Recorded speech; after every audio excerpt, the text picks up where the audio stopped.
Welcome to the Family Day here at the BCIMO, or the Very Light Rail Innovation Centre. Delighted to be joined by Olivia Brown, Head of Marketing and Operations at the Centre. We've spoken a lot on the radio about this event. It's actually happening today. I know, I can't believe it.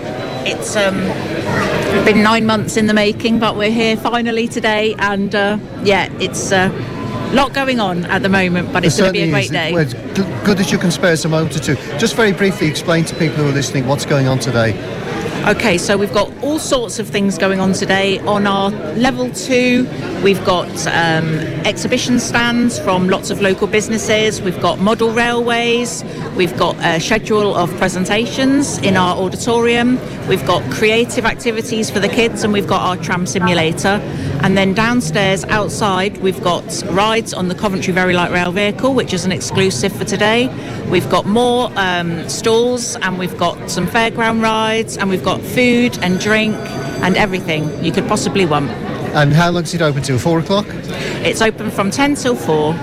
And people can just turn up and come in? Yep, people can come and turn up on the day. It's £10 for adults, £5 for children, and under 5s are free. And the money that you're raising is going for local charities. It's worth mentioning that. Yes, we've got 5 charities we're supporting. So we've got the Kaleidoscope Plus Group, we've got For Lewis, we've got Railway Benefit Fund, Railway Children, and Young Lives versus Cancer. And they're all represented with stalls here today? They've all got stalls here, and they'll be doing some talks later in the auditorium as well.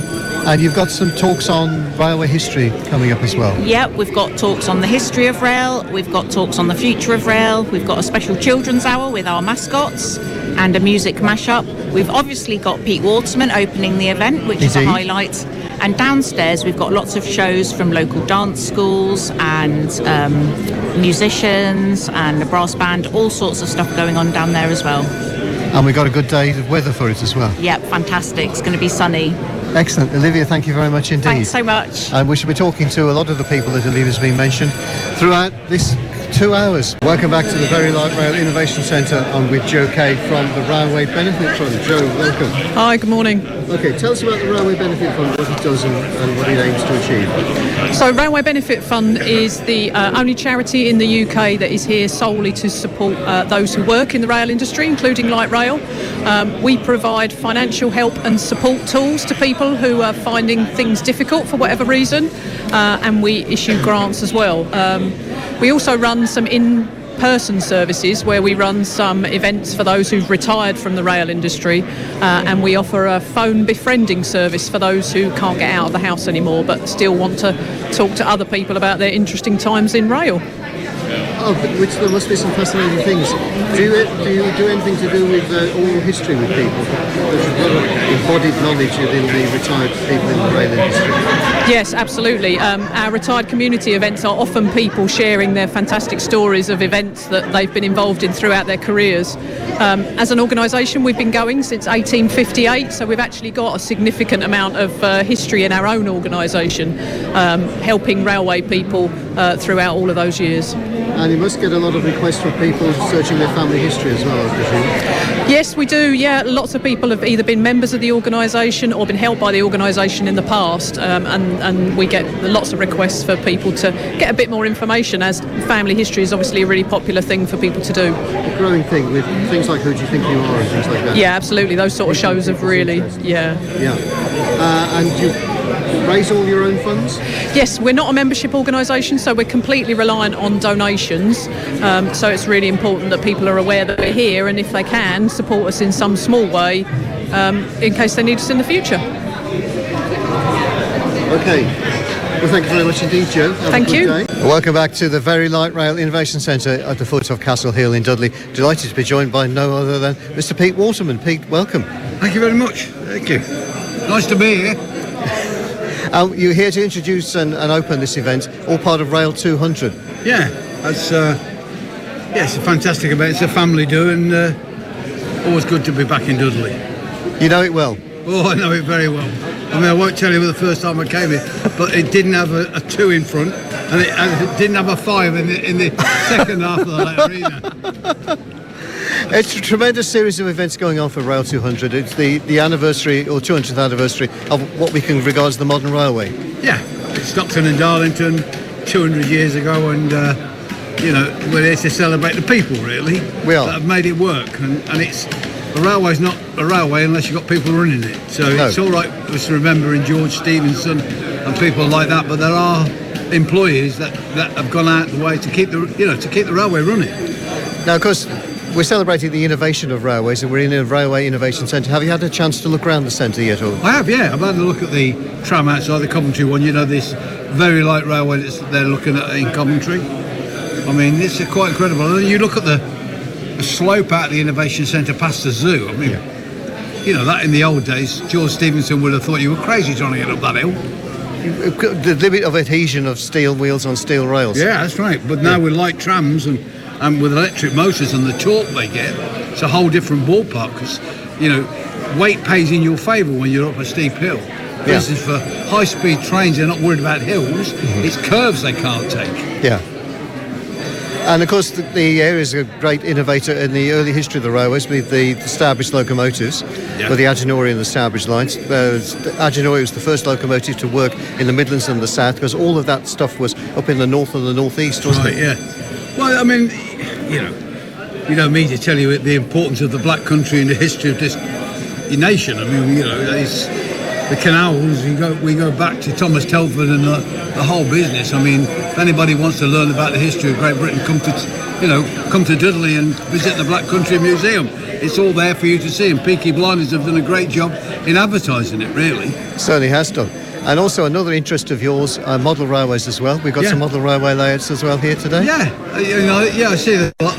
I mean, a lot of my mates that I used to model with were from Dudley. Some of the guys that used to work for me. Time passing on, we're all getting old, and most of them have passed away now. But I've had some good fun in Dudley. It's I started work at Wolverhampton, Stafford Road. So I know the area really well. Because they always accuse me of having a posh voice. Because I'm from Coventry. Oh, no, I didn't talk like that. And you've got a posh voice. It's the only time I've ever been accused of being posh in my life. That's tremendous. Pete, thank you very much indeed. Pleasure. Thank you for coming along and introducing the day. And you'll be around as well, will you? I'm around here all day, yeah. OK, well, I'll catch up with you later as well. Thank you. Thank you very much indeed. Pete Waterman, who's you're doing that about 10:30, aren't you? Yeah. OK, he's opening the event about 10:30. We'll have more from the live event, the Family Day at the Very Light Rail Innovation Centre, in a moment or two here on Black Country Radio. And welcome back to the Very Light Rail Innovation Centre with me, Paul Collins, and Phil Tonks assisting me. We're here looking at the various stall holders that are in event today. Let's go over to this stall here, Next Gen. Hello. Tell us your name. My name's James Brown. I'm from Next Gen RI. Tell us what Next Gen RI do. So essentially we're a company that's developing advanced robotics, particularly around quadrupeds and also humanoid robots, but looking for different applications across industries where these can be deployed. Particularly in rail, we're using them for rolling stock inspection, infrastructure inspection, looking at taking boots off ballast, so taking people out of dangerous environments. And you've got various of these robotic, they're sometimes called Spot the Dog, but so no, they're not Spot. So the big this is one different here, one, because Spot's an American. Spot's the American. Spot's the ones from a company called Boston Dynamics, and these are from a company called Unitree, and we develop all the applications on the top. So what we've got here, the big one here, this weighs 65 kilos, but we call him Little John, but he'll also carry 40 kilos as well. So he's very, very good at carrying different weights. The smaller ones, we've got a few of them. This one here is called Lassie. This one will carry up to 7 kilos, but you can put various different attachments on the back as well. And you can use them to scan buildings, get laser scans of buildings. You can stick LiDAR systems on the back of there. I mean, there are a big host of applications. Applications within police forces, so we're talking different firearms units, how they can deploy them and use them, security applications, theme parks we're talking to, mining, quarrying, all sorts of different applications. In fact, factory inspection, factory automation, so going around and inspecting production lines, that sort of thing. And they're really for two things: for spaces that aren't really accessible by people, yes, and places that aren't safe for people to go because the building's not safe. Or exactly, yeah. No, search and rescue is another application where you could take these into a building that may have collapsed. You could put thermal cameras on there, and you can look for people as well. There are also applications within the fire service for search and rescue, but as well as search and rescue, fire detection, fire examination, those sorts of things. It really is endless. We are being approached almost on a daily basis about different applications, even down to the likes of your delivery companies, your food delivery companies are asking, can these be used to do that last mile delivery and deliver your takeaway? That's fascinating, because we hear of companies like Amazon trying to use drones and things to drop things off. You can actually use these. Well, Amazon, quadrupeds. I believe Amazon are also developing the likes of these quadruped dogs as well for doing deliveries and last mile deliveries. Absolutely fascinating. Thank you very much for your time. No problem at all. It's great to talk to you. Welcome back to the Very Light Rail Innovation Centre, and we've got Very Light Rail to talk to from Coventry, Angus, the contractor to us. Tell us about the project. People got a last chance really to ride on the VLR before it goes to Coventry. That's right. The vehicle will be moving into the Coventry City Centre next Wednesday, or this Wednesday coming, where we'll be using the vehicle there for about a month to be able to demonstrate to VIPs and the local community, and they'll get the opportunity to ride it. They've been able to book some tickets on the Coventry website to be able to get that opportunity.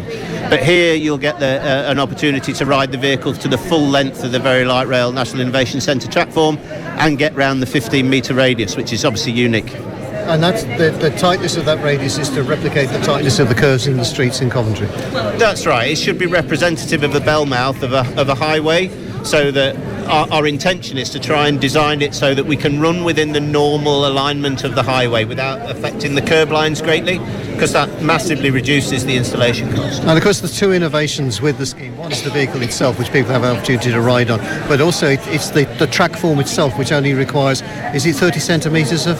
Yes, 300 mil from the finished position of the rail. So that sometimes means that we don't have to go as deep as the 300 mil when planing out, because sometimes we actually can come up a bit. And it's a great innovation in the sense of making it easier to lay new tracks in streets, because obviously lots of projects like the metro extensions that are going on at the moment, they've encountered public utilities and sometimes they're not exactly known about and things. Yeah, I mean, the reality is our system doesn't, with it only being 300 mil, means that we don't get that utility clash, so we don't automatically have to move the utilities. There will be some that logically you would still move because of what they're made out of. Yeah. But the predominant amount of the utilities should be able to be left in situ, and that makes it so that it's much quicker for us to install. Interestingly, the way our slab is designed, it allows a lot less pressure from the highway to go onto the utilities, so effectively we protect the current utilities that are in situ. So the slab itself takes the pressure? That's right, and distributes it in a way that standard asphalt doesn't. So the asset underneath the ground itself experiences about a quarter of the pressure it would in a standard highway. That's an amazing innovation, it really is. When the trials are over, the first line's going to be from the railway station to Poole Meadow, is that right? No, not. There's still some conversations about exactly where it's going to go. We know that there's been an announcement about the investment zone, and there's a good suggestion that actually trying to get to the investment zone would be a really good use of that piece of track, because it's not currently supplied very well by the bus infrastructure, because quite frankly the amount of jobs aren't there yet, but we know that that's going to massively grow.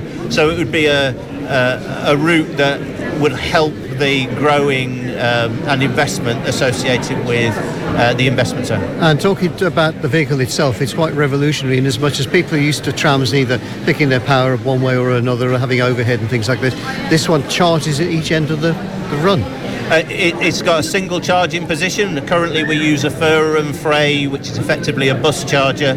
It'll charge from 10 to 80% in about 10 minutes, which is just about the right time for somebody to have a comfort break after that is a phenomenal amount of time. There must be people who've got electric cars listening today thinking, why can't I have that technology in my car? Well, I would love to give you an answer for that question. Being an electric car driver myself, it would be fantastic. It certainly would be. And just to say that this is really the last opportunity to ride on the vehicle here in Dudley, isn't it? Because is it next week it's going? Yeah, I mean, when we say the last opportunity, it's the last opportunity for now before it goes into Coventry. That's not to say that there won't be future events back here at the Very Light Rail National Innovation Centre. Angus, thank you very much indeed. Welcome back to the Very Light Rail Innovation Centre, where it's Family Day, part of the Rail 200 celebrations. I'm joined by author prolific author, Anthony Poulton-Smith. Anthony, welcome. Wait a minute, we can't quite hear you. Okay. I think that's better. Yeah, I'm just... Okay, excellent. So, Anthony, you're here today. Prolific amount of writing about the local area, about railways and other things. Just tell us a bit about what you do. Right, first and foremost, I'm an etymologist, the origins of words, the development of language. So half my 95 published books to date are on the origins of place names. I've done one for every county in the country, in England anyway. Then I also do things on trackways, so I went on to salt routes. I've done some on coaching routes. The railways followed on. I've done pier railways, that type of thing. There's a walking book on the coalfields there as well. So. Indeed. And you got one on Britain's Lost Railways as well, which is sort of relevant to what we're doing today. Yes, I put one on. Well, that came about because I did one. Probably the wrong name to mention in this place, but I did one on 50 years after Beeching's report in 2013, and the most popular chapter was on what had happened to the lost line. So the publisher came to me and said, "Can you expand it into a book?" And that covers the whole country. That covers the whole country. It covers the whole country. Yes. England, Scotland, England, Scotland, Wales.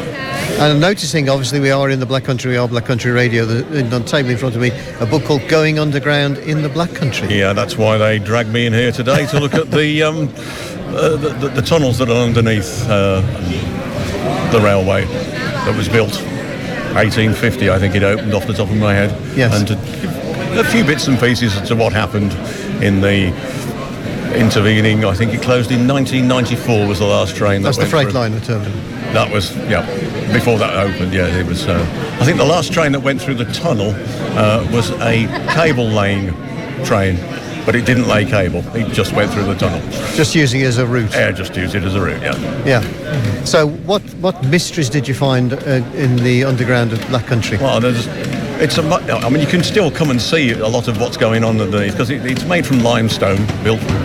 So this is all from the early Dudley's lime workings? It's all from, and it's eroded over the time. You can still go through on the canal. You can't go through on the railway because it's all locked off. There's gates across there. You can't go under, and I wouldn't recommend it either. It's a bit dark and damp and horrible. They've never found a use for it like they have for other railway lines in the past. There was a tunnel in Derbyshire that they managed to turn into a mushroom farm and things like that. Well, it's damp, it's cold, and it's dark. Yes, exactly. Mushrooms like it. They do like it. Where are your books available from? Me, usual. All good bookstores and online from the well-known retailers. Of course. Anthony Poulton-Smith, thank you very much indeed. Joined by Anthony Hughes, Director of Stourbridge Line 2029. Hello. Fascinating project. You want to build a working replica of the Stourbridge Line? Yeah, so for anyone who doesn't know, the Stourbridge Line was the first ever steam locomotive to run in America, and it was built in 1829, shipped over from Stourbridge to America, and ran in Hounslow, Pennsylvania. It did indeed. I am a freeman of the city of Hounslow. Just to point out that fact. This is not a static exhibit. This is going to be a working locomotive. Yeah. So we've got three strands to the project. We've got a community engagement and education program, working with schools, taking STEM activity into schools, promoting the local history of the engine. But we've also got the technical side of it, which will be the build, which Pete is leading on. This is Pete Whitehouse, and we shall talk to Pete in a moment or two. Talk to him now, if you like. I'm Pete. Yeah, that third strand will be looking at working with manufacturing companies in the Midlands, and who've got advanced manufacturing techniques. We want to apply those to the new Stourbridge line. So it's not going to be a steam locomotive. We're going to look at it as a silhouette of the Stourbridge line, but the actual workings are going to be new materials, new propulsion systems, and looking at the future of rail technology. And have you got drawings of the locomotive that you can work to? Yeah, we're doing the CAD drawings, but obviously we're at the very beginning, so nothing's set in stone. We're looking at working with local companies to help us advance the design, and hopefully we can, get a community co-design together that will produce the final product. And when it's finished, where will it be able to be seen and be able to run? I mean, obviously that's a while in the future, but it would be nice for it to be out in the public, visiting heritage railways perhaps, also civic places, and promoting the story of the Stourbridge Line and the history of, and ultimately obviously end up in America where it's, the original locomotive is now. Indeed, well, the bits of the original, and then there's a replica as well. Boiler and the bits, yeah. Yeah. So you want to get this all done by 2029 for the 200th anniversary? Well, that would be ideal, but yeah, hopefully. And how, awkward and embarrassing question, but how are you funding this? Well, as I say, we're right at the beginning now, so we're looking at working with local companies, funding from private businesses, and obviously we're looking at the education side first, and later on hopefully we'll start to funding private funding for the components and building a prototype. And there are also training opportunities with this sort of thing. You know, the Trevithick locomotive replica that was built at Ironbridge, that was used a lot of engineering apprentices working on that. So there's opportunities for teaching skills. Definitely, yeah. As I say, we're starting off primary education just to promote the social history. But within the manufacturing side, we'll be looking to work with colleges, higher education, and obviously giving people a chance and experience to work on an exciting new locomotive with technology of the future. Excellent. Well, thank you very much and very good luck with it. Delighted to be joined by local historian and author Ned Williams. Hello, Paul. Hello, Ned. You're here to do a talk about the history of local railways. Yes, that's right. I think there are three of us and we are given an hour to talk about railways in a descending order. The first speaker will talk about railways in general. I will talk about railways in the Black Country, and I will hand over to somebody who's going to talk about the Dudley Tunnel in particular. I think I may have to say a few words about the station, and then he'll come on and talk about the tunnel. So we've each got about 20 minutes. Normally it takes me about 3 hours. I was going to say good luck with 20 minutes. But so I'm going to have to speak very, very fast or leave a lot out. It's about celebrating Rail 200, which is obviously the 200th anniversary of the birth of the modern railway as we'd recognise it today. But it's great that the innovation that went around 200 years ago is represented today by the centre that we're in. Exactly, yes. And with that anniversary in mind, I think here in the Black Country we're very mindful that when it comes to 2029, which ain't far away, we've got to be celebrating Agenoria and the Stourbridge Line. I've just been talking to the gentleman opposite as well. People who would like to see a replica of the Stourbridge Line are here. Yes. I've got to mention it in my talk. We've got to connect all these things together. So they're exciting times, aren't they? And of course, what people fail to appreciate, because all of the innovations, Stockton and Darlington, which is obviously the Rail 200, and all the stuff up in Northumberland with the Stevensons and various other people before, the innovation in railway tends to be focused around the northeast of England. But the Agenoria, when it ran on the 2nd of June 1829, was the first steam locomotive to work in the Midlands and the south of England, and we mustn't forget that. That's right, yes. And it survives. It's in the National Collection at York, only a few yards from the Rocket. Everybody seems to have heard of the Rocket, but very few people have heard of Agenoria, which is a great shame. And as I'm always fond of saying, because I'm a great advocate for the Stourbridge locomotives, is when they came over from the Delaware and Hudson Canal Company to buy some locomotives from Britain, they only bought one from Stevenson and they bought 3 from Foster Rastrick. That's right, yes. So they must have had something going for them. Yeah, no, I'm really puzzled by that. The idea there was a kind of like production line. I think because the Agenoria predated the Stourbridge line, that they and it was on a test track effectively. Yes. I think they had something to show them working. Yes. Where Stevenson's may not have done. Yes. So we need to put ourselves on the map. We need to talk about what's happening today, obviously. Innovation and the extension of the tram into Dudley eventually later this year maybe. Mm-hmm. And we need to get people thinking about what happened 200 years ago, We do. Anyhow, we won't delay you any longer because you're going to go prepare to condense your talk down to 20 minutes. Yes, that's right. I've got a real challenge this morning. Yeah. No, anyhow, lovely to talk to you. Thank you very much indeed. That's local historian Ned Williams. Phil Tonks was assisting me with that interview and has been assisting me all morning. A great day, isn't it? It's a brilliant day, isn't it? it's celebrating really something that I'm not too sure too many people just know how important the railways are in the Black Country over this 200-year period. No, you're absolutely right. The key to the development of it, the canals. The history of the Black Country is that it's huge mineral resources that you couldn't get out, and so the canals came along to get. They're now good at moving bulky stuff like coal and limestone and iron ore and things like that. But it's hopeless for moving people around and hopeless for moving other things around. And the complex web of railways that we had in the Black Country it was a wonder to behold. It was, and we still have the basis of that now, don't we? We do. And we're getting, fast forward now, right to the modern day, we have the Midland Metro expanding quite a lot in the future years. There's part of the extension Dudley, outside this building. Indeed, and VLR is a really understated thing. The only example of VLR, very light rail, is what VLR stands for. The only example of that that's operational is in Stourbridge, on the Stourbridge Junction to Stourbridge Town Line. Which you know a little bit about. Well, I drove it for 10 years. It was my job for 10 years to drive the Stourbridge shuttle. And it's so innovative, it's so environmentally friendly, and it's something that costs a lot less than conventional tramways, if you like. It won't work everywhere, but I think if you find some places where it would work, it would be a really excellent innovation. And just to promote VLR is very important in the coming years, I think, as we move on from this 200-year anniversary to look to the future as well.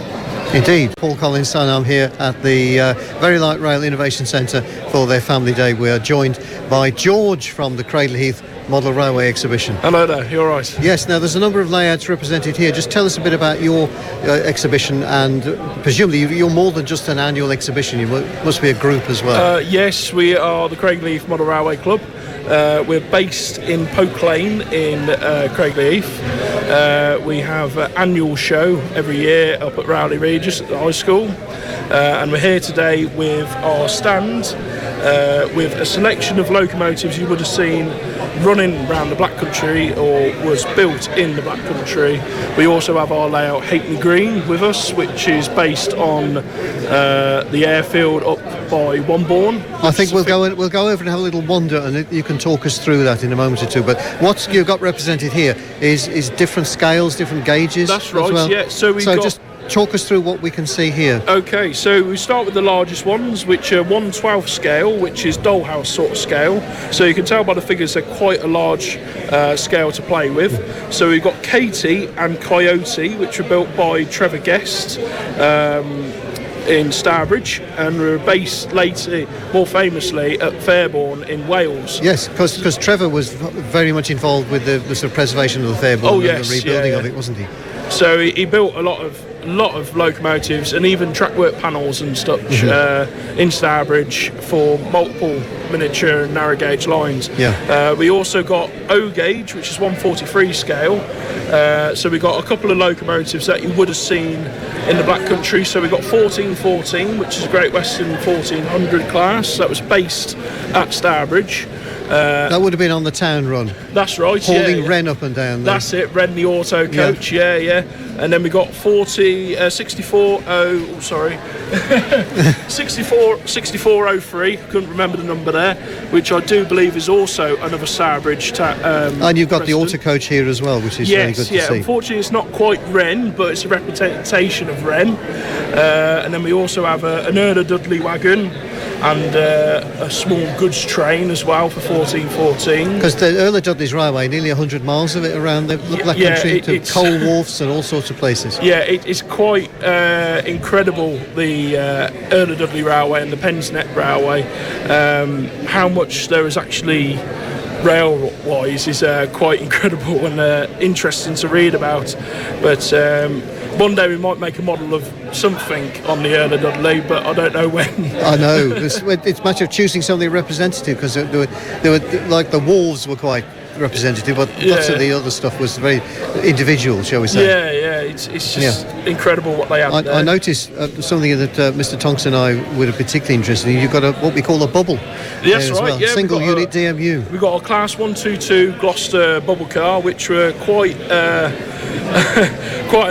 common sight around the Black Country and the Worcestershire area. We've also got 2 rail cars, the predecessors. So we've got an AEC Flying Banana, which is also an O gauge, and a picture of it at Dudley, and a Razor Edge AEC rail car, which are quite common around this area and on the Severn Valley Railway as well. Yes. George, if you can follow us round, if we can just go and have a look at the Halfpenny Green model as well, then you can sort of talk us through that. We're just picking some equipment up. Excuse us.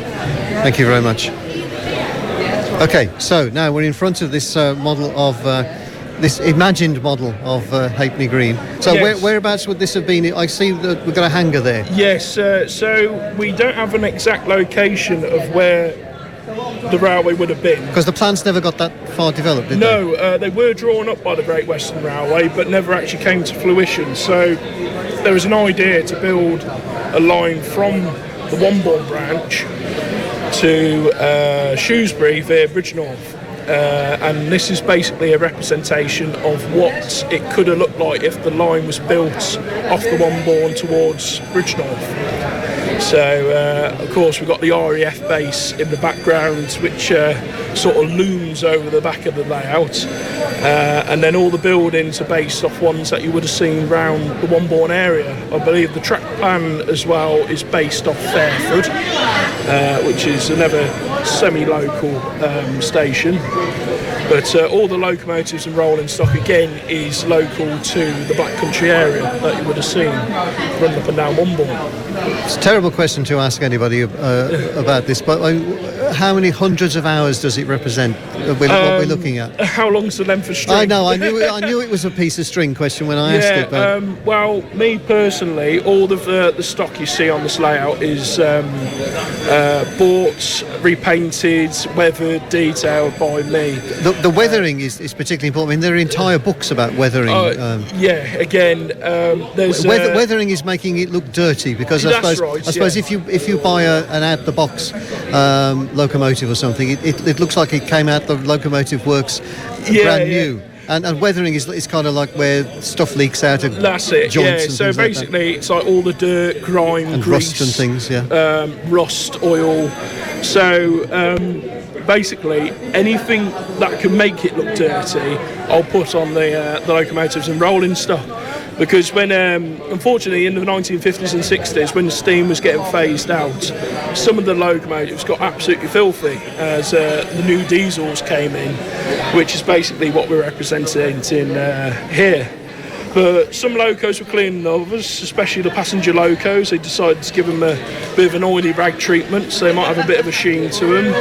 But definitely the freight locos got absolutely covered in mud and rubbish, basically. Oh, and there's a 2-coach passenger train just pulling in. It's really good to see. The roof's got the dirt on it and things like that. It's really, really good. So, luckily I'm a guard at Severn Valley Railway, so I tend to know what coaches should look like. And definitely the Carmine and Cream set at the moment is... they never used to weather very well, so that's why they went to maroon. So basically all the light colours started to get a bit grubby very quickly, so they decided to change the colour scheme on most things to darker colours. George, thank you very much indeed for sending a bit of light onto your hobby. Just have a chance for a free plug for your show. It's in October. Sorry, say that again. I say your annual show is coming up. Give a plug to it. Yeah, I'm really looking forward to it. So this will be our 11th show, I believe. So again, we'll be at the high school in Rowley Regis. Ample parking. Pardon? Ample parking? Yes, plenty of parking, I believe. Hopefully there's no crufts or dancing on this year, but... There was last year. I think there was last year, yeah. But there should be enough parking. So it's a brilliant day out for the kids and the families. Lots to see and do, lots of layouts, lots of models. So if you're interested, come on down. I should definitely pop along. The model that I think would be of interest to people locally is the Brettle Lane one that was there. Yes, that was here either last year or the year before. Which is another fantastic Black Country layout, and it really does capture the dirt and the crime and the... Because I think what's good about that one, it's good also about the Halfpenny Green one we're looking at, but what's really good about that one is you've got so much of the context around it, not just the railway and the station. I really like layouts like that, where you do have a railway and there's trains running, but there's a lot more of a background and an ambience to it as well. It's quite a dark layout because it's set on a stormy night, I believe. It is. And I think it's just fantastic with the puddles. Because it's gloomy as well, isn't it? Yeah, you've got the station lights on, and their old gas lights are not really adequate for the job. And whereas Halfpenny Green's quite a juxtaposition where you have nice open countryside, aren't you? Open countryside, lush meadows, and the only bit of industry is the old RAF hangar at the back. But, Indeed. Other than that, it's brilliant to see how other people depict areas of the Black Country as well. George, thank you very much for your time. Okay, yeah. Welcome back to the Very Light Rail Innovation Centre. Paul Collins and Phil Tonks here, and we're talking to Pete Buckingham from West Midlands Metro. We're on what honestly doesn't seem that long since the Metro opened. This is a historic vehicle. Yes, it is, because this formed part of the original fleet of 16, and we opened in May 1999. And this tram actually was the last service tram in 2015, so it's been retired 10 years. And what's happening with it today? It's obviously here. It was actually purchased a couple of years back by UK Tram, who is a body that covers all the light rail network in this country, and they donated it to BCIMO to use as a test vehicle. So we're gradually getting it to the point of powering it up again and actually running it on this test track at BCIMO. Oh, that's really good indeed. You're going to have some batteries put in it, presumably. Yes, where we're actually in the saloon at the moment, the batteries will actually be on the floor inside the tram, whereas our modern trams have them on the roof. But the technology demonstrated this vehicle will be. And it must be tremendous for the organisation to have a test vehicle that you can drive those things out. It is, yes, because of all the vehicles they could have had as well, a tram this big inside with these, the capabilities of trying out all different technologies. We've got the space in here because the seating's been taken out the middle part of the tram, but it's a fully functioning tram at either end to drive up and down on the test track with trying things out.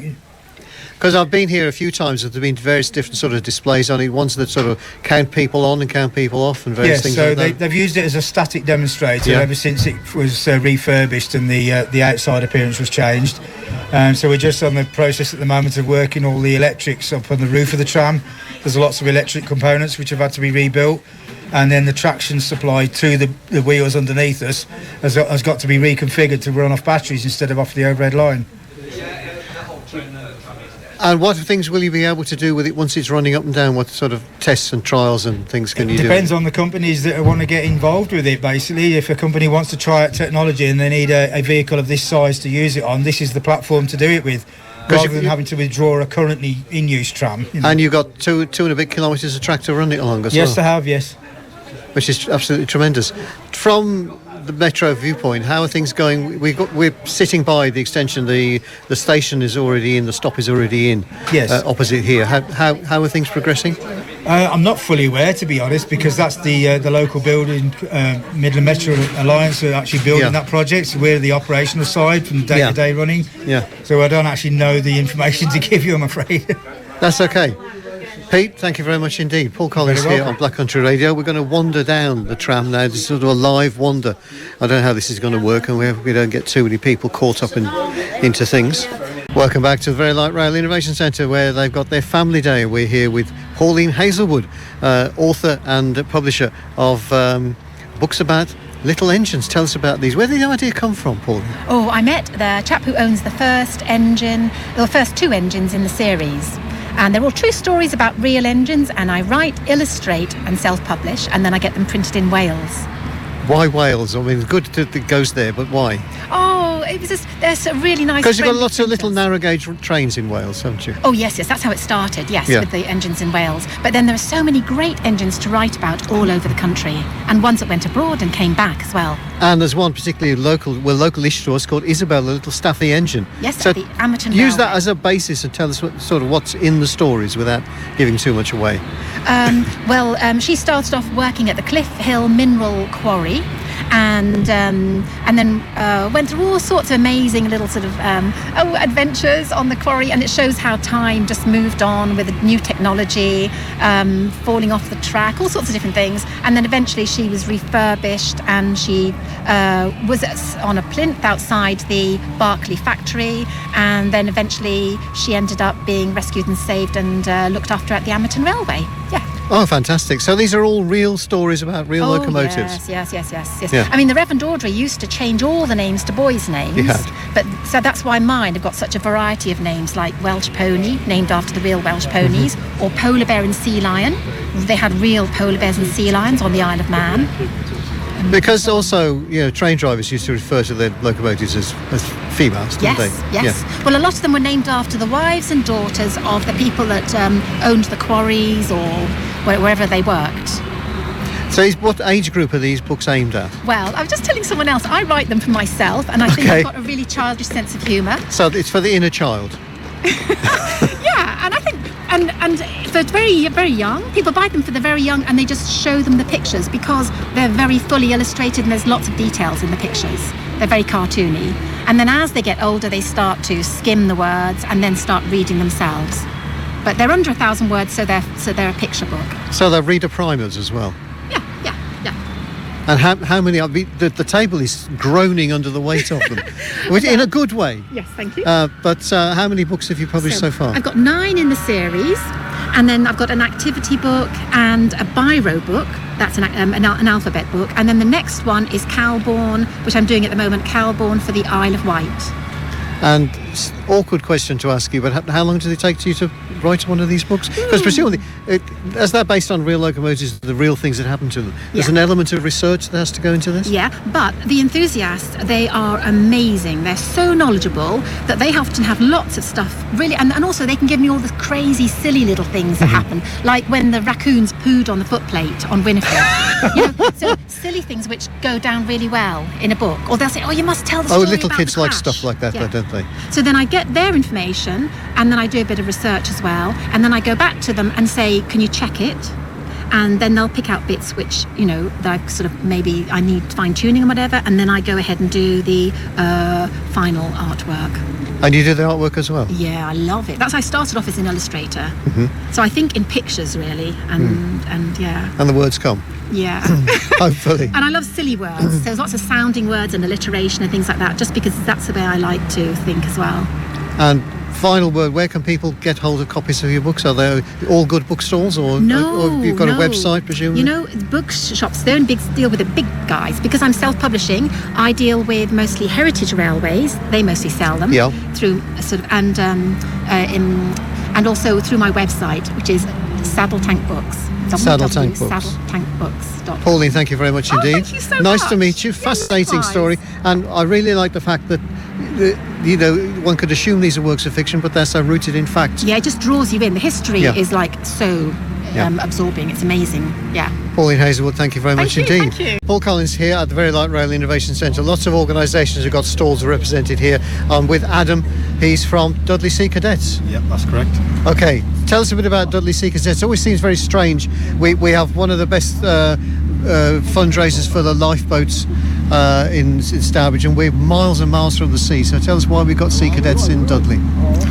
So Sea Cadets as a whole, we are a national organisation. We provide opportunities for young people that they wouldn't necessarily have access to. Yes, we are in the middle of the country, but that doesn't stop us getting out on the sea, getting out, following the ethos of the Royal Navy, and just turning some of these young people that come to us as so everybody's very different, shall I say, and everybody's got the same interests after several weeks, several months, and they start to turn into the people that they are.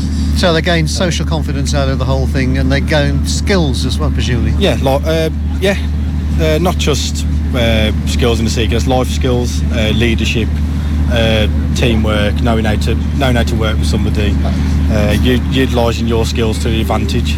We are very tight for time, so just a age range of people who are eligible to become Sea Age Cadets? range, so we currently recruit junior cadets from 10 to 12 and from 12 to 18 for senior cadets. And where can people find out more about the Sea Cadets? Sea Cadets nationally and Sea Cadets locally as well? So Sea Cadets nationally, we've got the Sea Cadets .org, the national website, where you can express an interest in joining a local unit.